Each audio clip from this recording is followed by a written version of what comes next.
నేను ఒకటే మనవి చేయదలుచుకున్నా, ఎవరైతే పేదవాళ్ళు ఉన్నారో నేను నిన్ననే కలెక్టర్ గారితో మాట్లాడినా, సుమారు 100 ఎకరాల భూమి మిగిలి భూమి ఎలాంటి పట్టాలు ఇవ్వకుండా ఎలాంటి కబ్జాలు లేకుండా 100 ఎకరాల భూమి ఉంది.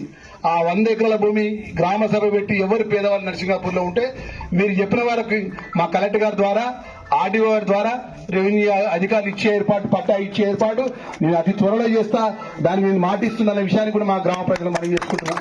నా మీద ఎంత ఒక్కటి ఉన్నా కూడా ఒకటే మనం చేస్తున్నామా, ఎంతో కష్టపడి వచ్చినా ఎంతో నమ్మకంతో ఓట్లేసిన గెలిపించిన మీరు ఇక్కడ ఉన్న శివార్ లోపల ఎక్కడెక్కడో మండలాలకు సంబంధించి ఈ ప్రాంతానికి సంబంధించి శివార్లో ఉన్న భూమిని ఇక్కడ సంబంధం లేని వాళ్ళు ఎక్కడెక్కడో వచ్చి ఎకరాల కొద్ది పట్టా చేసుకున్నారు. పాస్బుక్లు పొందిండు, రైతు బంధు పడుతుంది వాళ్ళకు.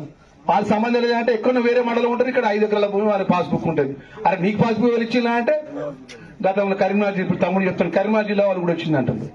మన శివార్లో ఉన్న భూమికి పేదవాళ్ళకి సంబంధించిన విషయాలు పేదవాళ్ళకి చెందనియండి, మనకు అభ్యంతరం లేదు. మన గ్రామంలో పేదవాళ్ళకు కూడా మనకు చెందే హక్కు మనకు ఉన్నది కాబట్టి మీ హక్కుని కల్పించే బాధ్యత శాసనసభ్యుడిగా నాది. అది ఎంత పెద్దోళ్ళని ఉండని, ఎంత ఒత్తిడిని ఉండని, నేను మన యొక్క అతి త్వరలో ఆ యొక్క పేదవాళ్ళకి సంబంధించిన భూమిని నేను పేదవాళ్ళకి చెందే విధంగా నేను జిల్లా కలెక్టర్ గారితో నిన్ననే మాట్లాడడం జరిగింది. నరసింగాపూర్ శివార్లో ఉన్న వందలాది ఎకరాల భూమి చేసుకుంటే అదేవిధంగా కీచిరాడపల్లి నుంచి సుమారు